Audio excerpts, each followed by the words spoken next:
Alright, so let's try this out here. Hopefully the internet is better now. Internet service provider came by and replaced the modem, so we'll see if that holds up or not.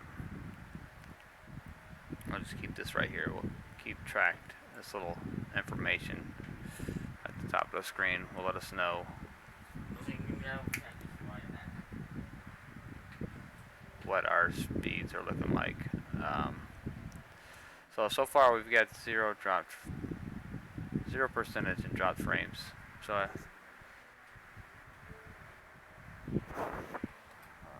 So seems good now. Hopefully it works without any problems. But so what I'm gonna do now is, if you guys are willing to put up with the internet, hopefully it works fine. It seems to be okay right now, but I'm gonna change this master title here. I'm gonna change that to endurance on any of the towers that you turn into an all endurance match tower. So that's what we're working on now.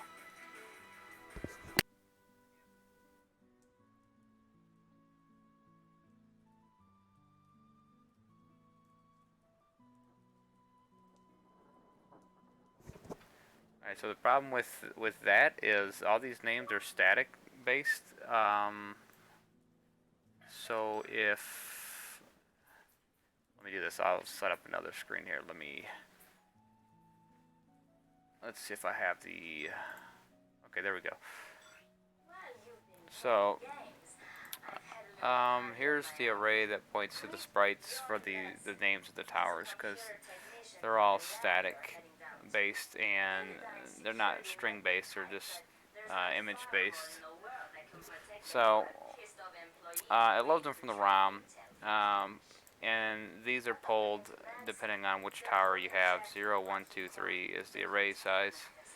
So your pointers would be 0, 1, 2, 3. The problem is we're always going to have 4 towers, but we want different names, not just out of that array. So my idea is to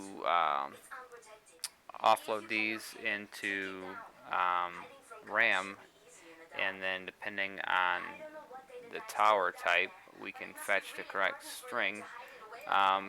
Because I can easily change the sprite when you turn a tower into an endurance tower, but when you cycle left or right to go back to it, it would go back to the original tower name, because it pulls it from this routine right here. So this is going to change our tower name. So, and these are all ROM based, so they're hard coded. But if we move them into RAM, we can manipulate them and change the actual string pointer. So that's what we're going to do. So, for instance, if we change this third tower from the master tower to endurance, we'll take that string, or that array, which will be in RAM, and take the third one, which would be index number 2, and we'll change that pointer to the updated image, which would be the endurance one. So that's the plan. We're going to go with that and see how that works. It seems to be the most flexible way to do it. So we'll go with that here. And we're still looking good so far on the internet. Looks like we've got 0% still as far as dropped frames go. I'm using regular OBS, not using Streamlabs at the moment.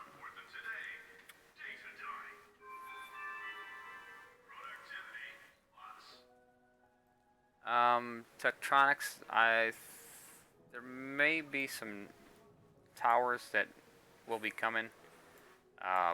Probably not in beta 1, but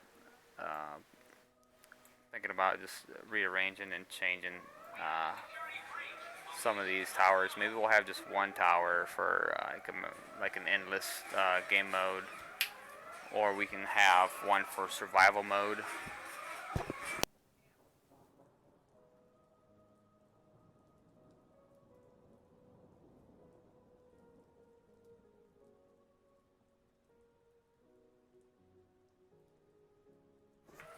Alright, that's a little better. My son's playing some Xbox in the background, so it was up pretty loud.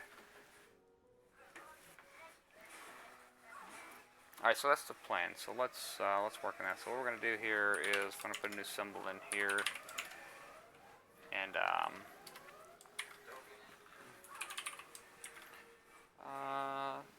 we'll just do array tower name is what we'll call it.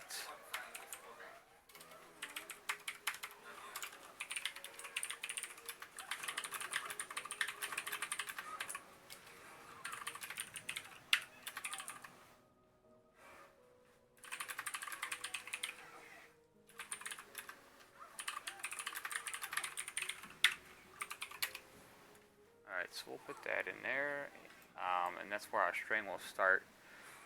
So what we'll do is we can probably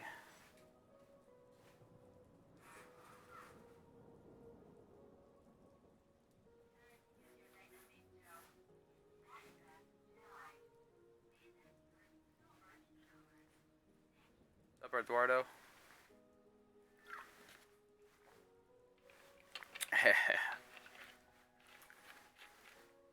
What's up, Mariana? So far, so good. The internet is seems to be stable, which was kind of weird. The service representative on the phone said there was noise in the line. The guy shows up. He says the signal is perfect, and replaced the modem because it looked old. So I don't know.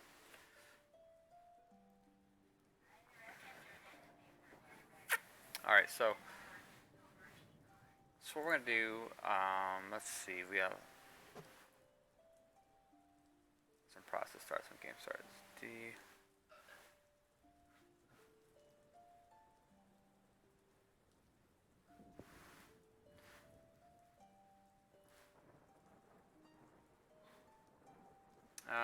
Alright, so we want to have to sideload these into RAM, which means the original ones will be running from RAM as well. So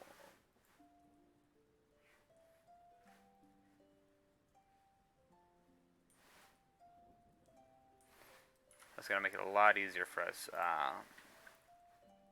Because like I said, they're normally loaded from ROM, which you really can't change it.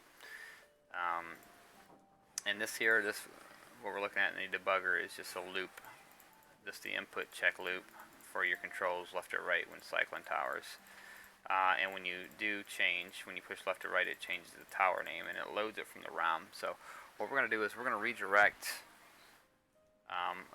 that array to a new location. And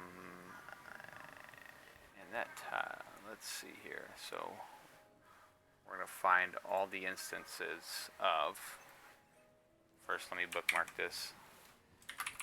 And this is the array for tower names. So what we're going to do is,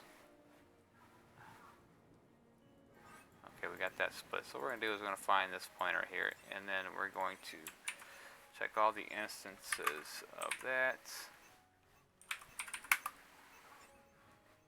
so we can replace them accordingly. Looks like there's one instance here.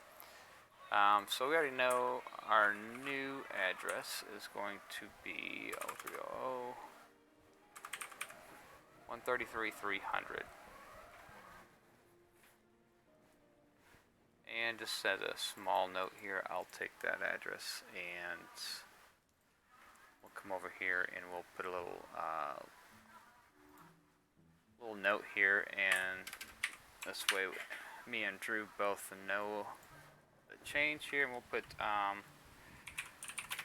name array relocation. So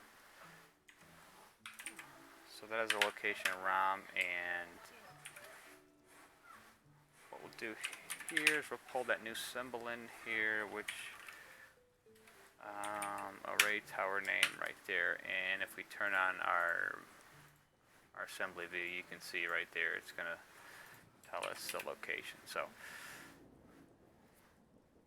alright, so we can probably get rid of This was an older version here. I was gonna put all of the tower names in here and just switch them, and then I realized that it would be best just to sideload it into RAM and change them from there. That way, any of the 4 towers we want to change the name on, we can change it.